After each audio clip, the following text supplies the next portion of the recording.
Seguimos en nuestros estudios, ¿verdad? ¿En qué libro estamos? Estamos en el libro de Apocalipsis, también conocido como el libro de la Revelación. Hemos hablado ya de la introducción, ¿verdad? Y hemos hablado del contexto del libro de Apocalipsis. El libro de Apocalipsis se desarrolla en un contexto de persecución a la iglesia.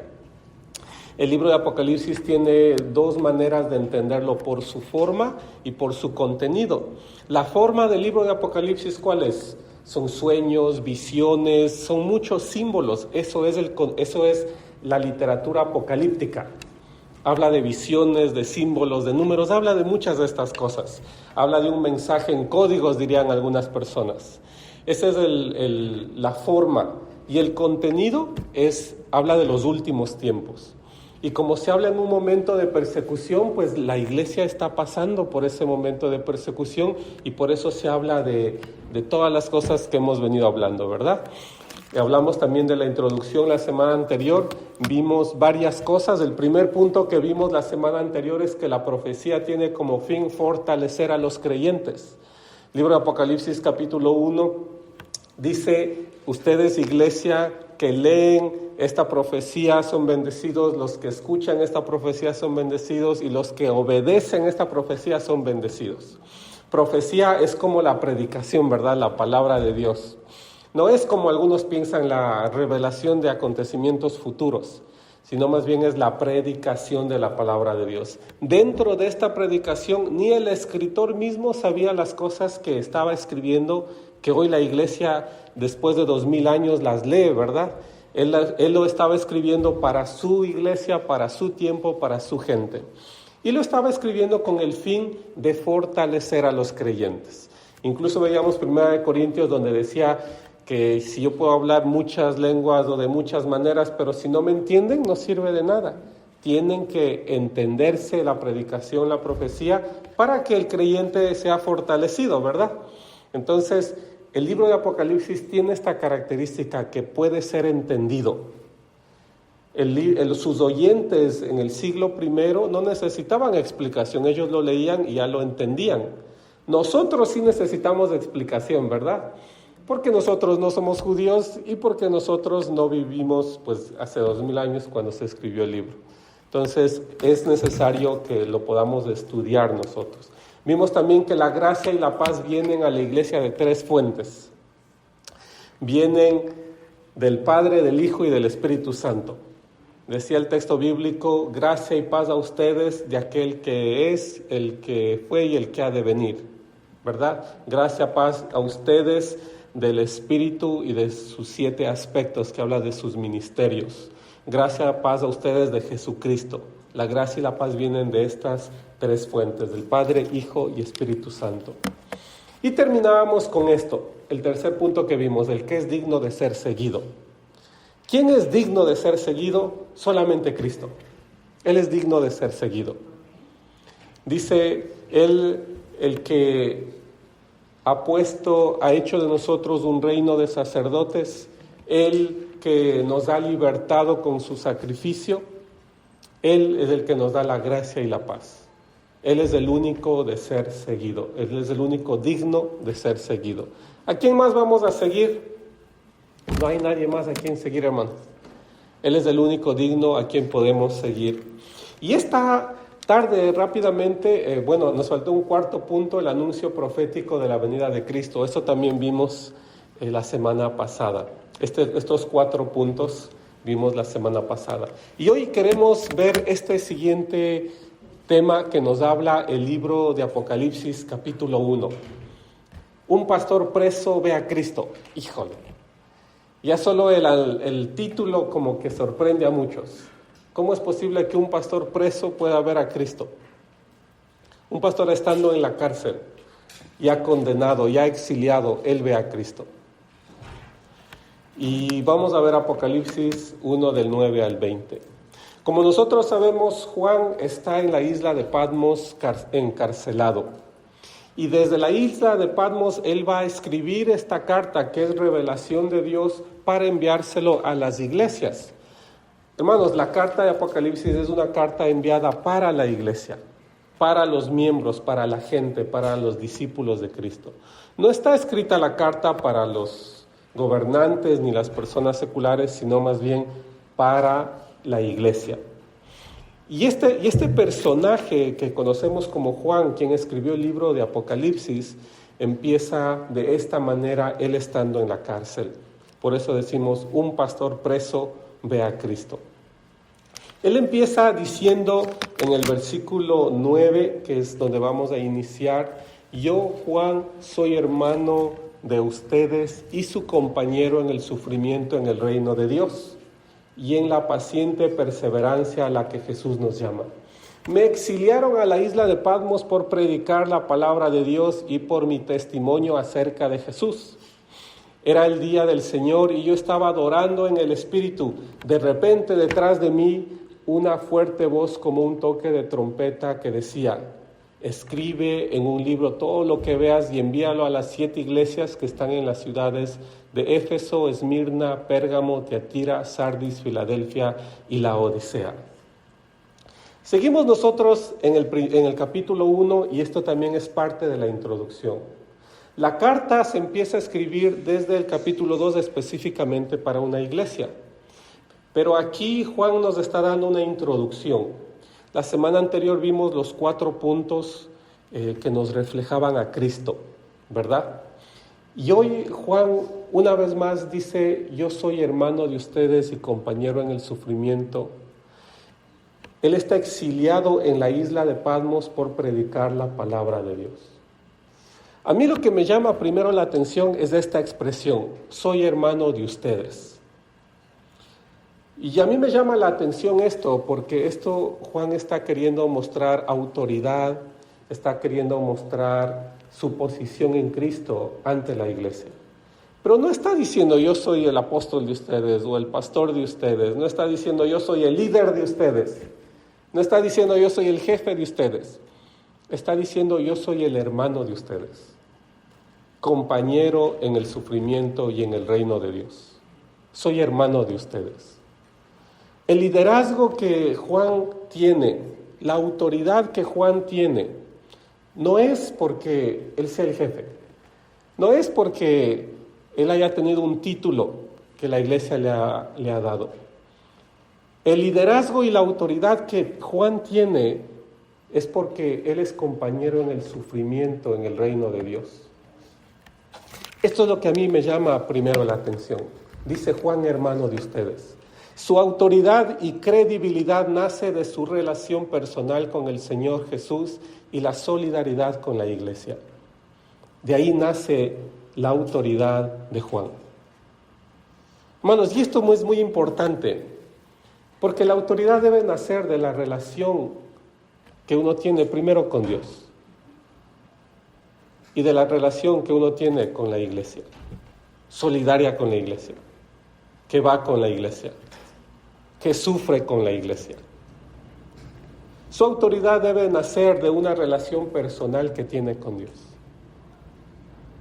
Juan se identifica a sí mismo como hermano de ustedes. A mí me gusta mucho eso. No dice yo soy el pastor de ustedes, el líder de ustedes, el jefe de ustedes. No, dice yo soy hermano de ustedes. Y dice él, yo soy hermano de ustedes en el sufrimiento, en el reino de Dios y en la paciente perseverancia en la que Jesús nos llama. Y por esto, él dice, está exiliado en la isla de Patmos por predicar la palabra de Dios y por mi testimonio acerca de Jesús. No está en la cárcel por ser un bandido. Fue puesto en la cárcel por su testimonio, por su mensaje profético y su compromiso cristiano. Y hay gente que yo veo o que yo escucho testimonios que realmente sufren por la causa de Cristo. Y hay que identificar esto cuando uno realmente sufre por la causa de Cristo. Y no está sufriendo por una mala decisión, por una consecuencia de un pecado o porque su mala relación con alguien. Sufrir realmente por la causa de Cristo es lo que estaba sucediendo en la iglesia de Apocalipsis. Había un gobernante que quería exigir o que estaba exigiendo a la iglesia que él debe ser adorado como a Dios. Y la iglesia se levantó en protesta y dijo, nosotros nada más adoramos a Jehová, al Señor vivo y verdadero. Él es nuestro único Dios. Y el gobernante de ese entonces les dijo, si ustedes no me adoran, entonces son separados, son perseguidos, son puestos en la cárcel y son asesinados. La iglesia cristiana ha sufrido muchas persecuciones. Y la persecución ha sido porque se han mantenido fiel a las Escrituras, fiel a Dios, a su único Dios. Y Juan está en la cárcel por eso, por ser fiel a su mensaje, a ese mensaje profético, es decir, a la predicación de quién es Jesús. ¿Se acuerdan los puntos de la semana pasada? ¿Quién es digno de ser seguido? Cristo. ¿Quién es el único digno de ser alabado y glorificado? Es Cristo. Por ser fiel a ese mensaje, por ser fiel a esa enseñanza, Él fue puesto en la cárcel. Por ser comprometido con la iglesia. Recuerden cómo empieza el texto en el versículo 9. Yo, hermano de ustedes y compañero en el sufrimiento. Fui puesto en la isla de Patmos, encarcelado, dice Juan, por predicar la palabra de Dios y por mi testimonio acerca de Jesús. Él está en la cárcel por su mensaje. Él está en la cárcel por su compromiso con la iglesia. Él está sufriendo realmente por la causa de Cristo. Porque por predicar el Evangelio y por su solidaridad, por su compromiso con el ministerio en la iglesia, Él se encuentra en estos momentos encarcelado. Y este texto, ya para el versículo 10 dice, era el día del Señor y yo estaba adorando en el Espíritu. El día del Señor nosotros entendemos, ya para la iglesia del primer siglo, es el día domingo, ¿verdad? El día del Señor es cuando Jesús resucitó y esto es considerado el día del Señor. Él estaba orando, dice, en el Espíritu. Nosotros hablamos un poco en la mañana con unos hermanos acerca de qué es orar en el Espíritu. Y es que cuando el Espíritu Santo está dentro de la persona, lo primero que hace es confirmarle que uno es hijo de Dios. Y esa confirmación, esa seguridad que me da a mí de que uno es hijo de Dios, yo tengo la seguridad que Dios es mi Padre. Y orar en el Espíritu es tener esa confianza y esa seguridad de que Dios escucha mi oración.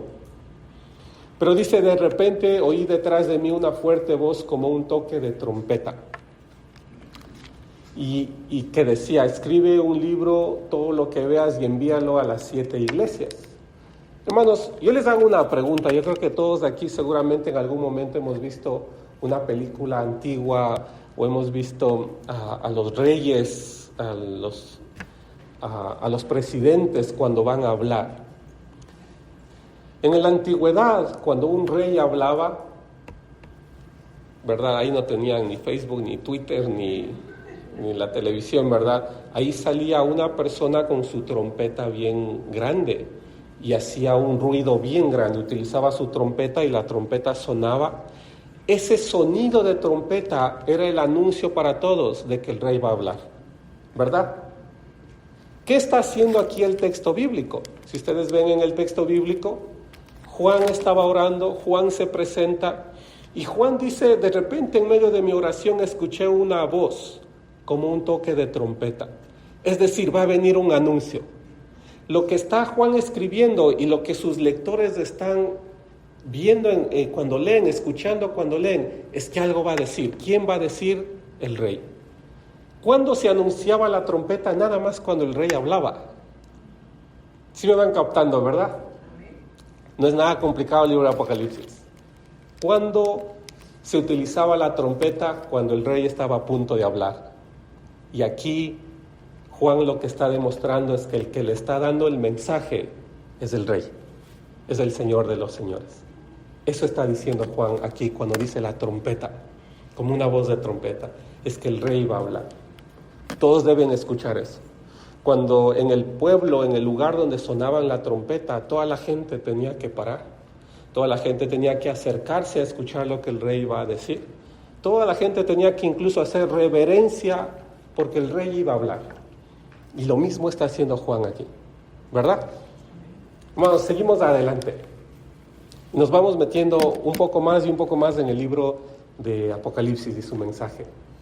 Dice el versículo 12, cuando me di vuelta para ver quién me hablaba, ¿verdad? Juan estaba orando y de repente escucha una voz dice una trompeta, una voz fuerte como trompeta, y dice, envía este mensaje a las 7 iglesias. En ese momento, dice Juan, se da la media vuelta para ver quién le estaba hablando. Él nada más escuchó una voz. Y se da la vuelta, y al momento de darse la vuelta, dice, vi 7 candelabros de oro, y de pie en medio de los candelabros había alguien semejante al Hijo del Hombre. Vestía una túnica larga con una banda de oro que cruzaba el pecho, la cabeza y el cabello eran blancos como la lana, tan blancos como la nieve, y los ojos eran como llamas de fuego. Los pies eran como bronce pulido refinado en un horno, y su voz tronaba como potentes olas del mar. Tenía 7 estrellas en la mano derecha, y una espada aguda de doble filo salía de su boca, y la cara era semejante al sol cuando brilla en todo su esplendor. Híjole, y uno lee y dice, pero ¿qué está diciendo aquí, verdad? Que los candelabros, que una túnica, la cabeza y el cabello eran blancos, ¿verdad? ¿Qué está diciendo aquí? Y vamos por partes. Primero nos habla de que él vio 7 candelabros. Hermanos, es muy importante conocer qué está en la mente del escritor bíblico. Si ustedes ven ahí en pantalla, ese es un templo. El templo del pueblo Israel cuando peregrinaban en el desierto. En este templo habían 3 lugares muy importantes, cómo estaba diseñado. Primero aparece el atrio, ¿verdad? Después aparece el lugar santo y el lugar santísimo. En el lugar atrio era donde la gente llegaba con su sacrificio. Y hacían su sacrificio, y luego en el lugar santo pasaban nada más los sacerdotes a lavar el sacrificio, a limpiar el sacrificio. Y al lugar santísimo ya nada más pasaba uno de ellos. En el atrio ellos recibían la luz del sol. No necesitaban velas o focos, nada de eso. Pero el lugar santo ya era el lugar cubierto. Y ellos recibían luz en el lugar santo del candelero. Ese era el candelero. En el lugar santísimo ya no había candelero. En el lugar santísimo ya era la presencia de Dios que iluminaba el lugar. Pero el libro de Apocalipsis dice, ya en el versículo 12, cuando me di vuelta para ver quién me había hablado, vi 7 candelabros de oro. Y la función del candelero, del candelabro, era iluminar el lugar. Estos candeleros tenían que estar frente al lugar santísimo, prendidos, día y noche. No podían apagarse. No podían apagarse, tenían que estar prendidos. Tenían que estar hechos de una manera especial, tenían que estar prendidos todo el tiempo y tenían que estar al frente del lugar santísimo. Y estaban ahí para iluminar el lugar.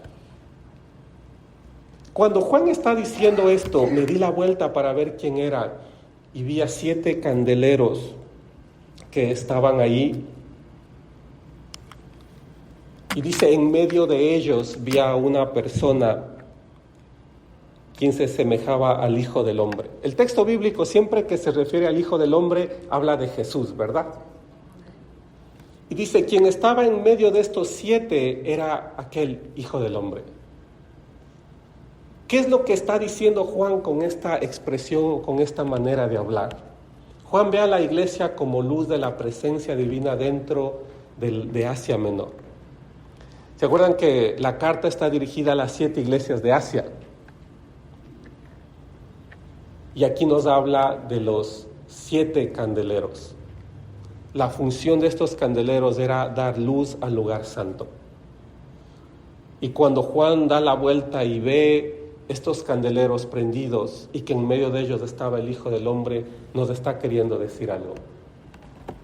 ¿Cuál es el significado que Juan ve, o la revelación que Juan recibe? Es que la iglesia debe ser la presencia divina dentro del mundo, dentro de ese lugar donde están dirigidas las cartas en Asia. En ese lugar donde está dirigida las cartas, está viendo la persecución, las iglesias están siendo perseguidas. Y ahí es donde está la iglesia.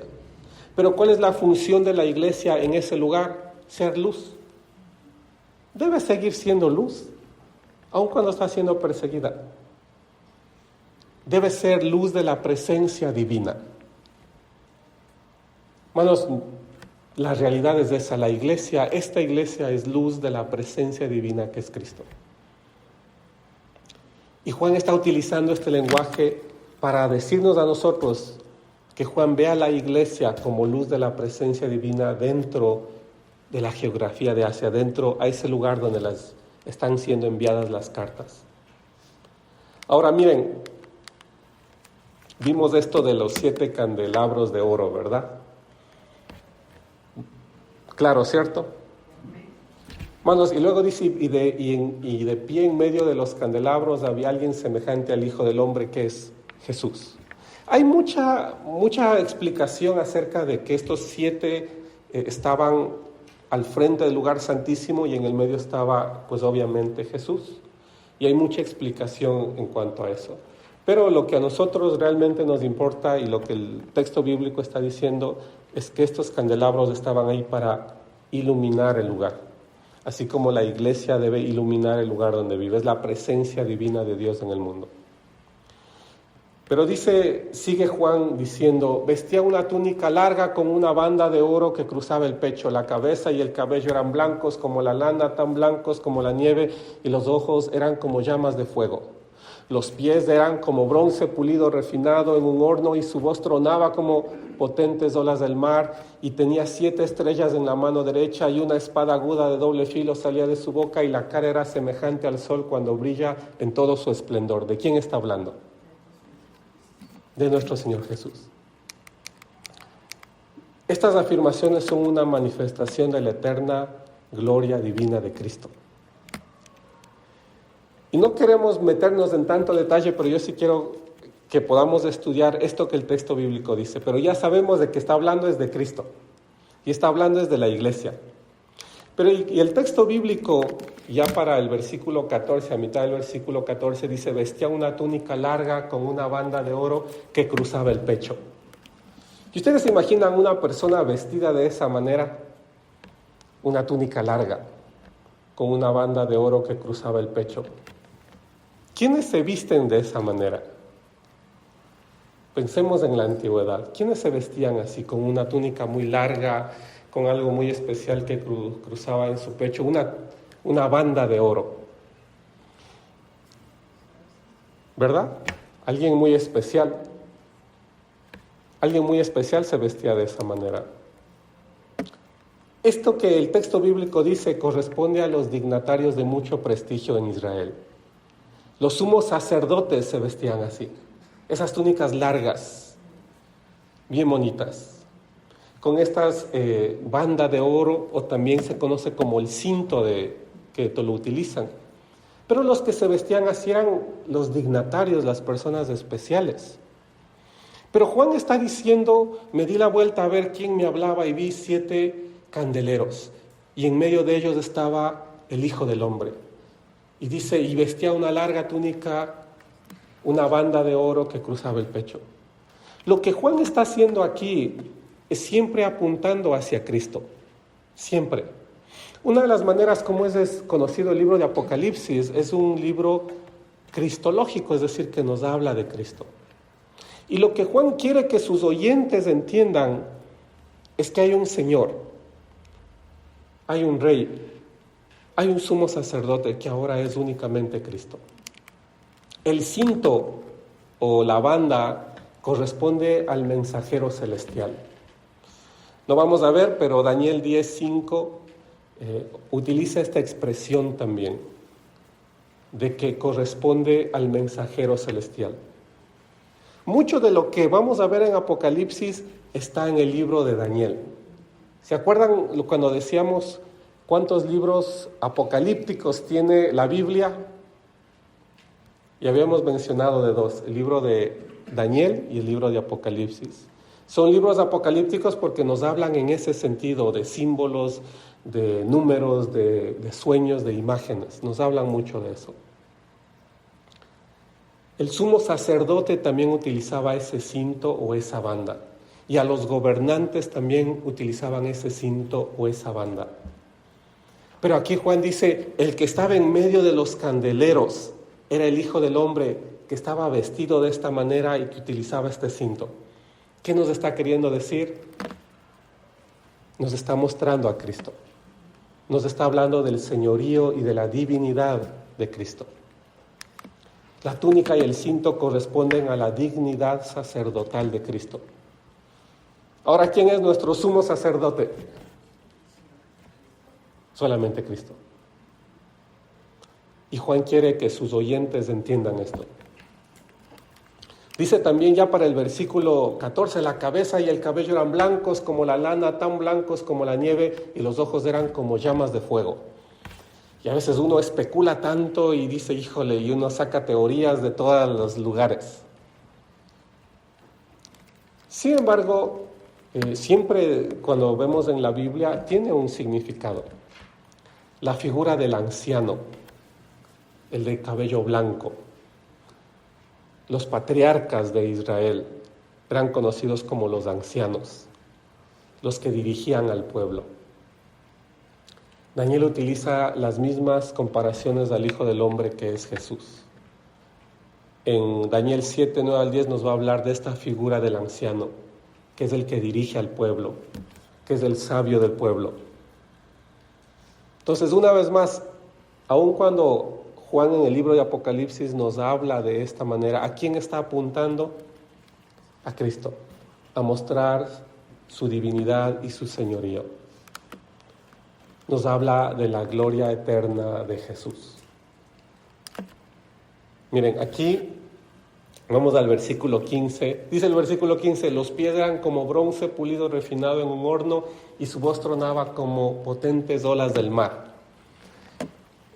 Y una vez más, y la gente lee y a veces saca muchas teorías, ¿verdad? Y especulaciones y todo eso. Pero el texto bíblico, ¿a quién se refiere siempre? A Cristo. Y hay que leer el texto bíblico con esto en la mente. Juan nos está mostrando a Cristo. El interés del escritor bíblico, de la palabra de Dios, de la revelación de Dios, es mostrarnos el señorío y la divinidad de Cristo. El bronce era conocido en esa época por su gran fuerza. Había ya materiales ahí, el bronce era uno de esos materiales. Pero el bronce era conocido en el Antiguo Testamento por tener mucha fuerza. En el Antiguo Testamento se habla de las puertas de bronce, de las columnas de bronce y el muro de bronce. Y el texto bíblico dice, y los pies eran como de bronce pulido, refinado en un horno. ¿De quién está hablando? Del que estaba en medio de los 7 candeleros, del Hijo del Hombre. Es el reino de Dios, o el reino de Cristo tiene pies de bronce, un fundamento firme que ninguna fuerza puede derrumbar. De eso nos quiere decir el texto. Está hablando en este sentido simbólico, ¿qué es lo que representa estos pies de bronce? Es que es un metal muy fuerte, muy duro. ¿Quién puede derrumbarlo? Nadie. Este señorío de Cristo, este reinado de Cristo, esta divinidad de Cristo, ¿alguien puede en contra de eso? Nadie. ¿Alguien puede derrumbar eso? De ninguna manera. Es un fundamento firme. Ninguna fuerza puede derrumbarlo. Y aquí hay otra expresión, dice, y su voz tronaba como potentes olas del mar. Y una vez más vamos a hacer referencia al Antiguo Testamento. La voz fuerte es un atributo de Dios, que ahora se le atribuye a Jesucristo. En Ezequiel 1:24, por ejemplo, dice que el estruendo de muchas aguas es como la voz del Todopoderoso. Hermanos, ¿por qué es que el escritor bíblico utiliza muchas referencias del Antiguo Testamento? Porque ellos sabían. Recuerden ustedes que ellos vivieron toda su niñez estudiando el Antiguo Testamento, la ley, la Torá. Ellos sabían lo que estaba diciendo el Antiguo Testamento. Y cuando ellos escriben este libro de Apocalipsis por revelación de Dios, utilizan lo que sabían ya, ese cumplimiento de de Jesús el Mesías, de Jesús el Señor, de Jesús desde el Cristo el Salvador. Entonces, cuando el texto bíblico dice, y su voz tronaba como potentes olas del mar, ¿de qué nos habla? De esta característica de Dios que es todopoderoso. ¿Y a quién se lo está atribuyendo ahora? A Jesús. Vamos terminando, hermanos. Dice el versículo 16, tenía 7 estrellas en la mano derecha y una espada aguda de doble filo que salía de su boca, y la cara era semejante al sol cuando brilla en todo su esplendor. Bueno, no trate de imaginarse eso en su mente, porque no vamos a poder imaginarnos a una persona así, ¿verdad? Pero sí hay que entender el mensaje.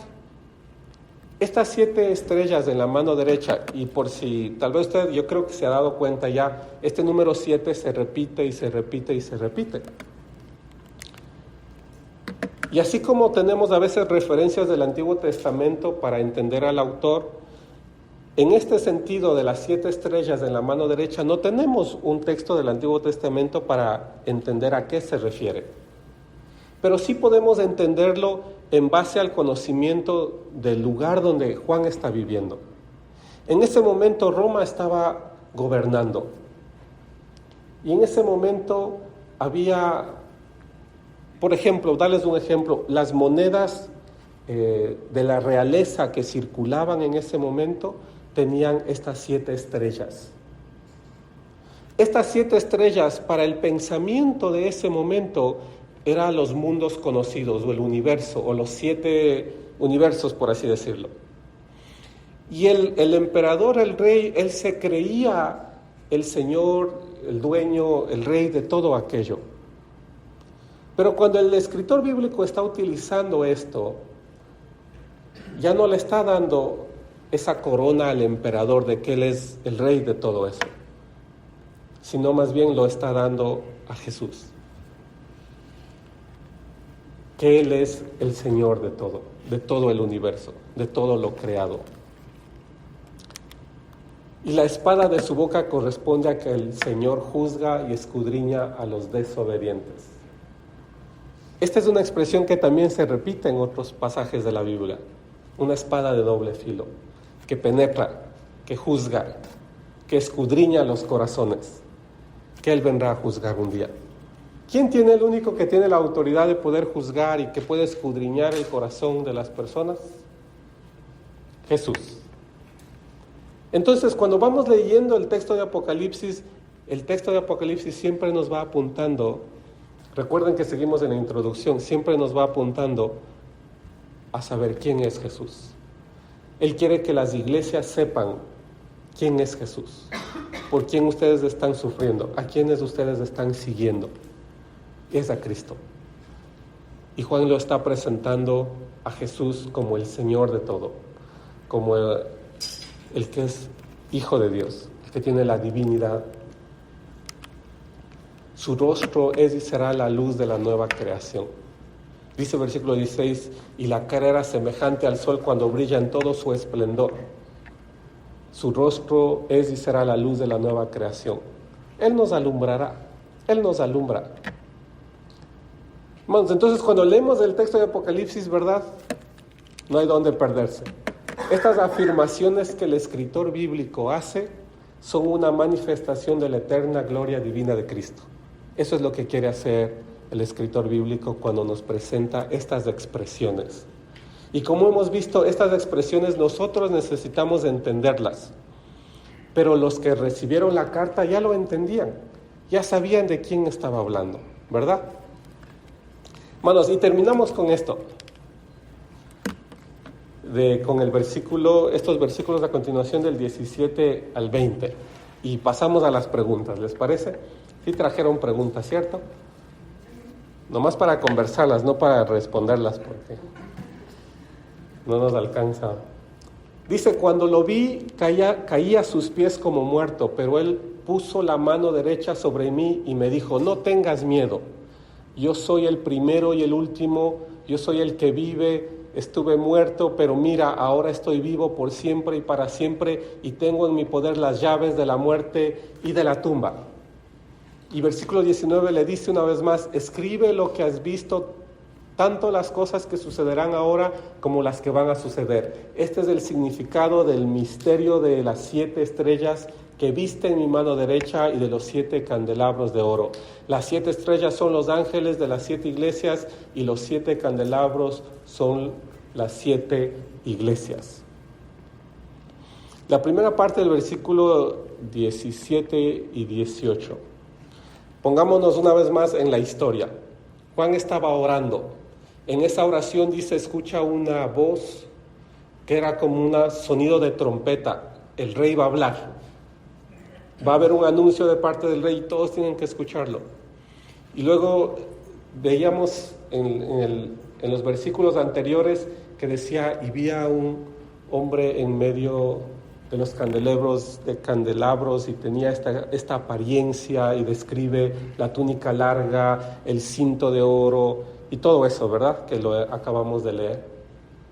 Pero dice que cuando él lo vio, se dio la vuelta y vio todo aquello, se sorprendió tanto y caía a sus pies como muerto. Hermanos, ¿quién puede tener, cómo diríamos, la santidad de ver a Dios mismo? De estar al frente suyo, estar en su presencia al 100%. Indudablemente para un ser humano eso lo va, dice a Juan por ejemplo, lo vi y caí a sus pies como muerto, porque era un esplendor, un brillo, una apariencia inimaginable, como lo hemos leído. Pero dice, él puso la mano derecha sobre mí y me dijo, no tengas miedo. Esta palabra, no tengas miedo, se repite muchas veces en los evangelios. No tengas miedo. Se aparece cuando Dios se presenta a sus profetas, no tengas miedo. Se aparece cuando el ángel se presenta a María para decirle que va a tener a Jesús y le dice, no tengas miedo. Se presenta a José para decirle, no tengas miedo. Y Jesús le dijo a sus discípulos, no tengan miedo. Bueno, siempre el anuncio del ángel de Dios siempre va a ser ese, no tengas miedo. Por eso es que cuando yo digo que cuando la gente lee Apocalipsis y se asusta, lo está leyendo mal. Porque se escribió no para darnos miedo, sino más bien se escribió para darnos esperanza. Se escribió para darnos consuelo. Juan se identifica con sus lectores de las iglesias por el suelo como muertos, pero a los pies del Señor. ¿Cómo estaban las iglesias en ese momento? Estaban siendo perseguidas las iglesias, ¿verdad? Incluso uno de los miembros de las iglesias era Antipas y dice que fue muerto, fue asesinado. Y Juan se presenta aquí en el texto bíblico, dice, lo vi, caí a sus pies como muerto. Eso era algo que ya desde el Antiguo Testamento pasaba, que la gente, los profetas, se enfrentaban a Dios y caían al suelo. Porque estar al frente, ante la presencia divina, un ser humano indudablemente no puede estar ante la presencia divina y cae al suelo como símbolo de que no soy digno. En este momento, a mí me gusta mucho pensarlo de esta manera. Cuando Juan cae al suelo, se identifica con sus lectores, se identifica él con la iglesia, porque están en el suelo como muertos, están siendo perseguidos, están siendo puestos en la cárcel, están siendo apartados de la sociedad. Están ahí en el suelo como muertos, pero a los pies del Señor. Pero siguen a los pies del Señor. Siendo perseguidos, siendo calumniados, siendo puestos en la cárcel, siendo rechazados, siendo insultados, pero a los pies de Dios. Esa valentía de la iglesia, de decirle al mundo, no me importa que tú me rechaces, no me importa que tú me maltrates, no me importa, porque he ganado algo mucho más importante y es estar a los pies de Cristo, de quien me ha salvado. Y a esta iglesia Dios les dice en su carta, no tengas miedo. La esperanza va a estar ahí, la esperanza tú la tienes, no tengas miedo. A esa iglesia perseguida, a esa iglesia que está en el suelo como muertos, pero están a los pies del Señor. Y a esa iglesia les dice, no tengas miedo.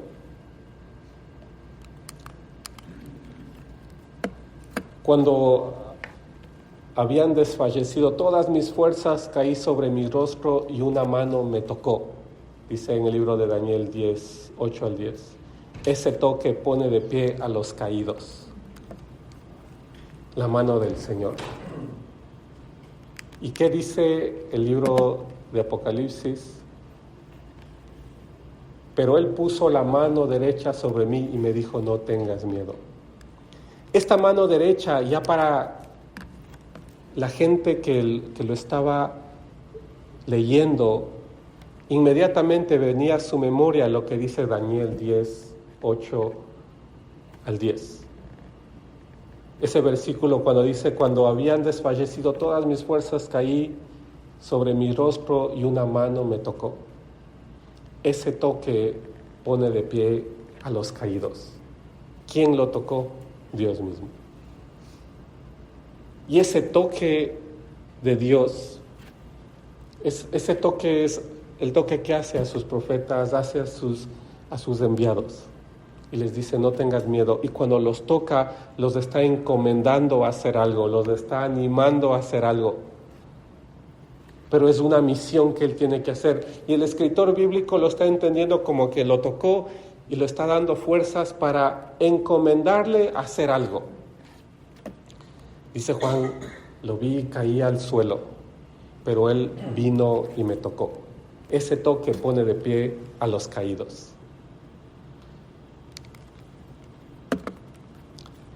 Y como nosotros vemos, cuando el texto bíblico dice, yo soy el primero y el último, yo soy el que vive, estuve muerto, pero mira, ahora estoy vivo por siempre y para siempre, y tengo en mi poder las llaves de la muerte y de la tumba. ¿De quién está hablando? Está hablando de Jesús, y lo está haciendo con mucha audacia.